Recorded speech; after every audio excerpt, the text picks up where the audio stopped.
Suwun, ini yang pasti yang paling kakak tuh kalau dibanding saya ya yang lebih pintar Mas Emil. Ngapunten ini kalau misalnya banyak yang nggak sesuai misalnya atau gimana. Ya, ini sudah ada sedikit materi disiapkan. Saya ingin membahas mengenai branding. Mohon izin Pak Indra, Pak Edi, Bu Widya, Bu Eni, Matur suwun kesempatannya.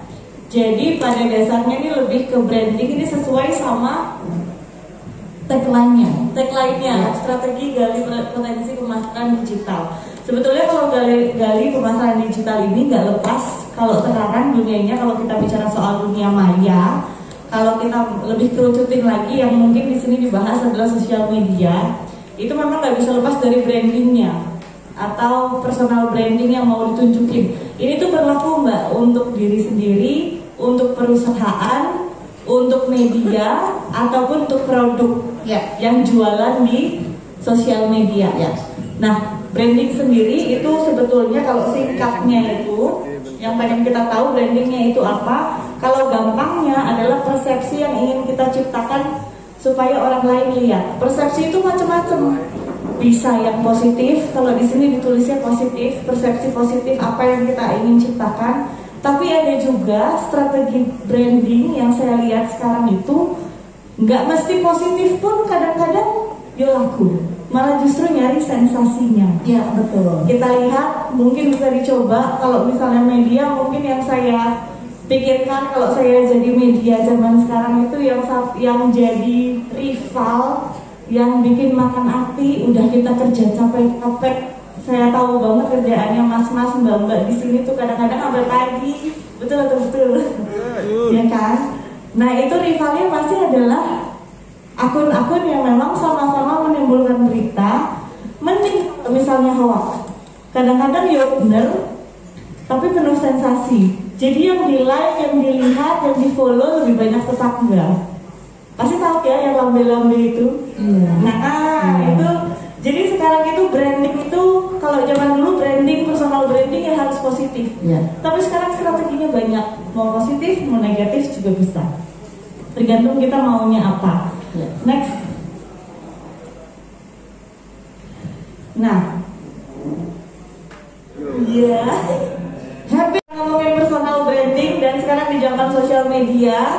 Ini sekarang itu sosial media, saya ingat banget 10 tahun yang lalu awal pertama saya punya sosial media tuh masih dianggapnya kan lucu-lucuan. Ya, jadi kayak sebuah tempat baru, masih punya Facebook. Berarti saya harus punya. Harus punya. Nanti kalau misalnya nggak punya sosial media nggak gaul gitu-gitu. Jadi masih hanya dianggap gitu. Tapi sekarang melihat banyaknya manfaat yang didapat dari sosial media, yaitu ternyata bukan cuma personal branding, kita dari yang bukan siapa-siapa jadi siapa. Terus juga jadi mulai banyak dikenal, tapi juga ada cuannya di situ. Betul. Jadi makin banyak yang pengen, sehingga akhirnya sekarang banyak yang berlomba-lomba. Nah, personal branding ini tuh sebetulnya banyak banget strateginya. Kembali lagi mau buat personal diri sendiri, perusahaan media atau perusahaan lainnya ataupun produk. Tapi yang pasti yang harus digaris bawahi adalah sekarang itu sulit. Kalau misalnya kita mau nge-branding diri kita, tapi 100% branding seakan-akan ciptaan sesuatu yang baru. Kayak misalnya Arumi gini orangnya, tapi enggak, aku pengennya kayak Angelina Jolie. Ya sulit. Betul. Dari sisi karakternya, dari sisi apa, jadi kayak di depan kamera sama di belakang kamera itu 100% beda. Banyak juga tapi yang sekarang mulai melakukan hal itu, tapi tentu di tengah jalan pasti dia jatuh sendiri karena sulit untuk mempertahankan hal itu. Tapi di sini yang bisa kita sama-sama pelajari, kalau mau branding diri itu ya harus diri kita sendiri, tapi ambil versi yang paling baiknya. Terus kita tentuin juga nih tadi yang Mas Emil bilang, siapa sih yang kita pengen orang ini lihat. Kalau misalnya aku lihat Mas Emil gitu ya, ini di Batak nih Mbak Yo, gaya paling ganteng sebenarnya ya Mas Emil. Tapi tentu untuk personal branding Mas Emil, terutama di sosial media, bukan itu yang pengen ditonjolin. Karena masih banyak kualitas-kualitas diri yang lain kayak pinternya, kredibilitasnya, emotional intelligence-nya, asik. Dia Mas. Aduh.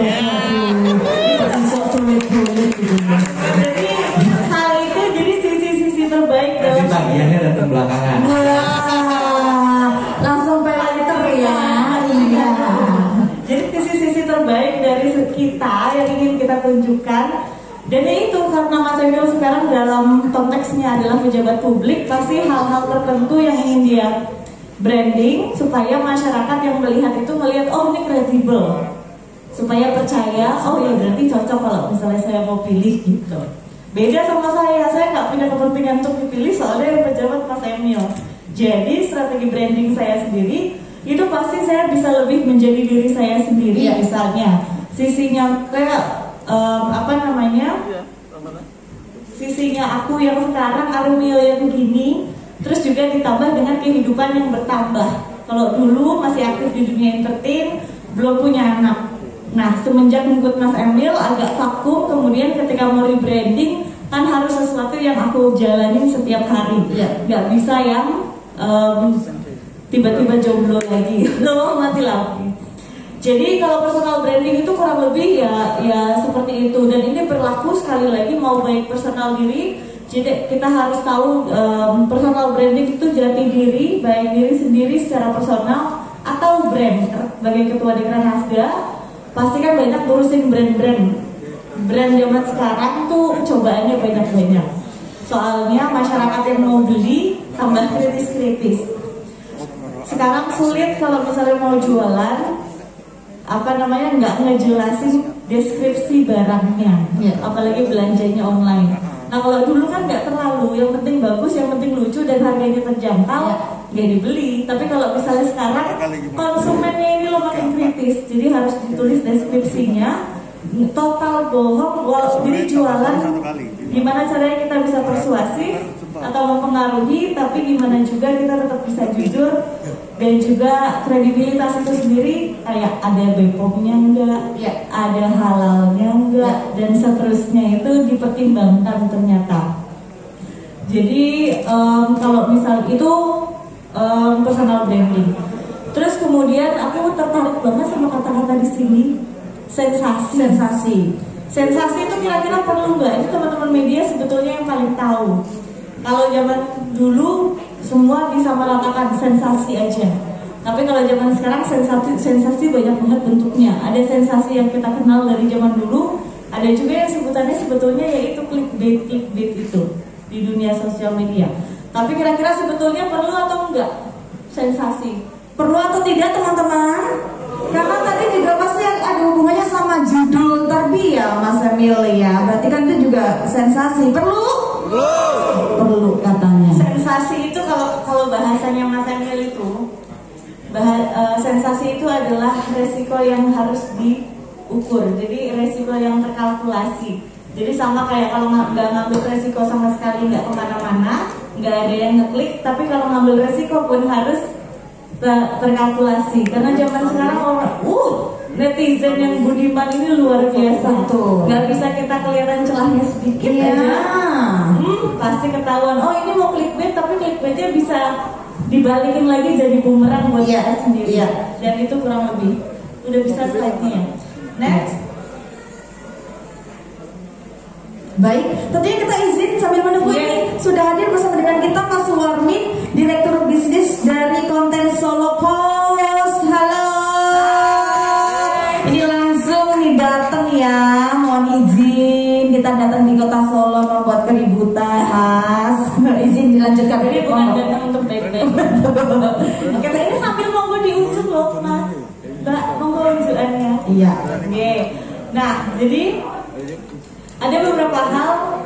Kenapa sih tujuan branding itu sendiri penting? Karena yang pertama pasti branding itu kita gampang untuk persuasi orang. Kalau kita tuh gampang, kalau misalnya persepsi yang kita pengen ciptain tentang diri kita udah ditangkap sama orang, otomatis orang gampang terpengaruh sama apa kita, apa kata kita. Makanya itu disebut sekarang tuh sebagai influencer. Influencer itu banyak lagi kelasnya. Mau influencer yang sudah besar atau micro influencer. Micro influencer ini justru malah makin lagi naik daun kalau saya lihat, karena strategi pemasarannya dilihat. Kalau influencer yang udah banyak banget followernya, biasanya yang nonton itu ngerti, dia juga kan pasti dibayar untuk bikin bagus sebuah produk atau sebuah tempat. Tapi kalau misalnya micro influencer itu biasanya kredibilitasnya malah justru lebih dipercaya sama yang nonton. Soalnya ini dibilang influencer tapi masih nanggung, tapi dia juga kok ya enak bagikan ininya. Jadi pasti honest review kalau bahasa anak zaman sekarang. Jadi micro influencer ini lagi dapat di hati. Yang kedua, dia harus unik. Kalau mau personal branding, terserah mau diri sendiri, barang atau apapun itu, dia harus unik.